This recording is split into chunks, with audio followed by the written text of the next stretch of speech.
Oh, hello, this stuff is thick, but you know, it's one of those plants that I've just been wanting to make a video on. So I want to talk to you today about broom. Broom is in bloom, and right now is the time when they come along all the sides of the roads and they cut this down. This is the #1 most noxious weed here on Vancouver Island, and it's the one that a lot of people really don't like. But you know, it actually came to this island as a medicine and as a beauty herb. People from Scotland thought this was one of the most beautiful herbs of the land and had a lot of medicinal value. So I want to share with you a little bit about broom and how it can be used and some of the issues around it, but also some of the awareness points we can learn from plants like this.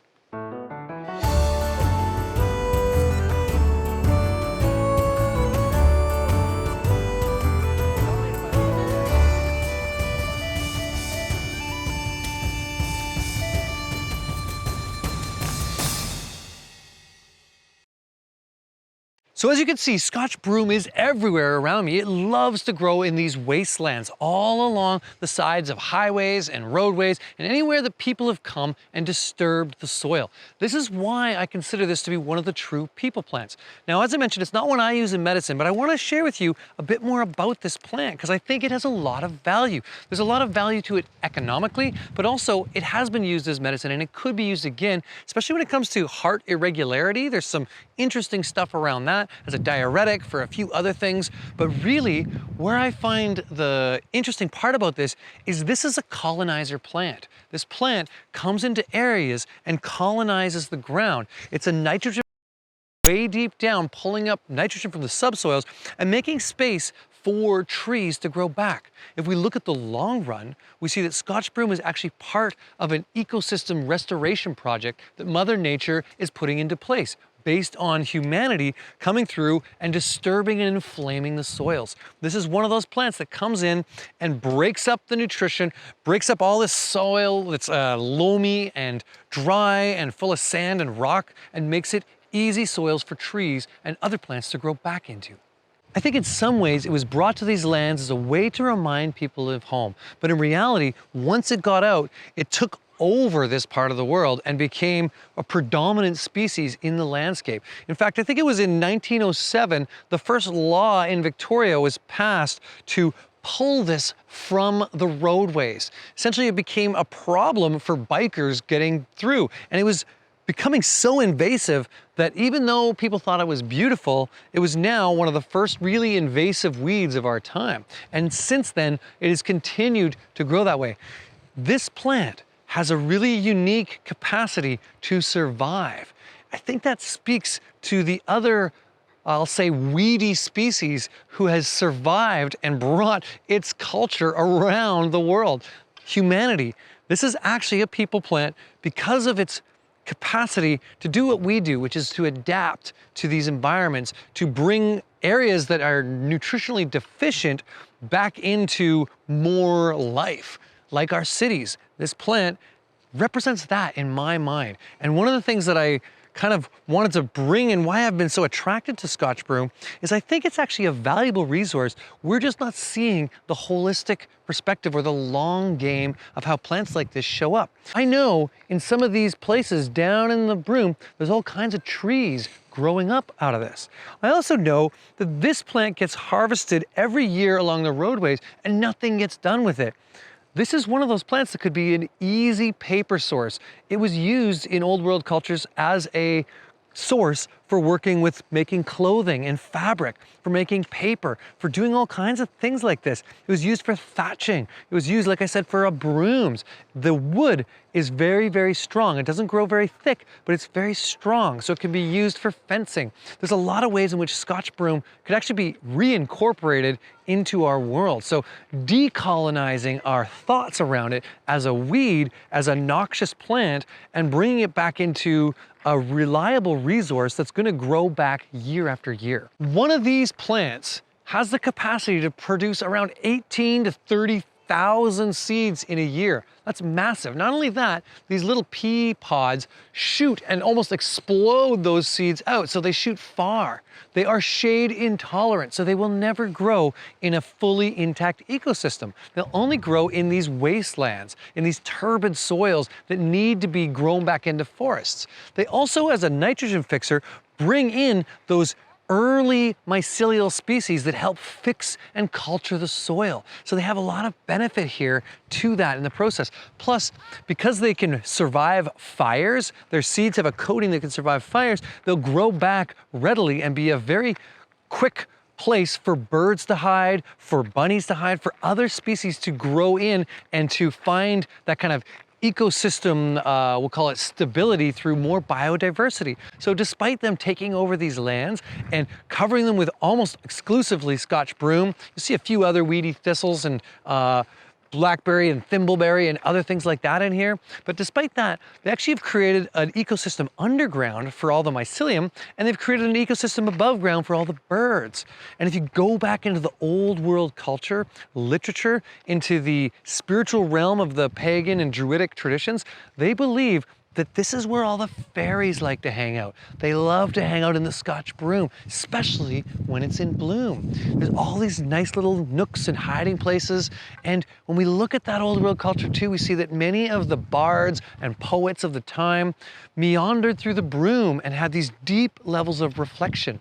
I've found myself, when I walk on these paths, often gaining new insight. And I really believe that some of these weedy plants like this have a big benefit to our psychoscape as much as our physical body. I do want to share a bit about the medicinal value of this plant. It's not one that I use personally, but it does have a lot of medicinal value and history. It's also, though, one of these dangerous plants. It's slightly toxic. It might make you vomit if you eat too much or have diarrhea, and there's all kinds of toxicity factors around this plant, although it doesn't build up in your system as much the way things like digitalis or other toxic plants do. So you've got to be careful. It's not for the lay person to experiment with, other than it's safe enough to smell. What I've done in the past, and I'll do it again today, is chew on a little bit, just to kind of pick up the essence. You know, broom juice was made. This plant was actually eaten at times, and it's a favorite of wildlife and a favorite of sheep. In fact, sheep farmers got to know it because it grows, it doesn't like to be under the tree cover, so it grows into the pasture lands. And it actually has a fairly gentle taste when you eat these young spring shoots. Really, that's the part that was used as medicine, these young shoots. They were made into a juice, or made into a tincture, or made into a decoction. So this is one of those plants that's been used for kidney infections and as a diuretic, partially to help lower blood pressure because it has that capacity to support blood pressure regulation, but also to really work with filtering out infection in this way. It's been used for dropsy and things along this line. The main claim to fame, though, really comes from its ability to support the heart. Ah! Sorry, got stung in the I think it's because I'm shaking a tree with a wasp in it, dude. It just stung me right on the nose. One of the more interesting things about broom is its capacity to work with heart irregularity and heart palpitations. This is one of those plants that has an effect very specifically on the heart, speeding it up at first and then slowing it down and giving it a stronger rhythm. This was first found out by sheep herders who essentially saw their sheep munching on the brooms at the sides of the fields and saw the sheep get all excited and run around like this and then slow down into kind of a narcotic stupor afterwards. It's actually been shown that if you don't take too much of this, if it's done in the right dosage, in small dosage, that this has a benefit on strengthening the heart. So it's one of those ones that, again, I would use precaution with, but this is really probably its best medicine is in supporting one with irregular heart arrhythmia, and heart palpitations to strengthen and slow down the heart in the long run, essentially exciting it up at first and then bringing it back down. Now, again, this isn't something I've used, but I think if I had like issues with my heart valve and or irregularity that way, I would look into broom as a medicine. And this is how it was used in the 1800s. But just like many medicines of this type, It's all in the dose. So many of the old world herbals start with a very small dose and work their way up, regularly monitoring the effects it has on the body. I would say if you want to look at this plant and work with it, I don't think you should. All right, so that's a bit about broom. Like I said, this plant grows in these wastelands. I think it's a valuable resource. I think it has something to teach us, not just in its medicinal value, but also in how it shows up in the land and cultivates these new soils and these new terrains.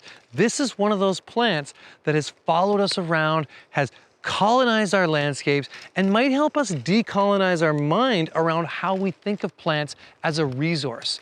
This is one, like I said, that has been something that the poets and the bards have used as inspiration. It's where the fairies hang out. It has some magical use in its effects as a broom. And I think it just sweeps right through and brings in new ways of showing up. So Scotch Broom, thank you for your part. I know we have given you a bad rap and many of us really don't like you, but I think you're here for a larger mission that we're just not quite aware of at this time.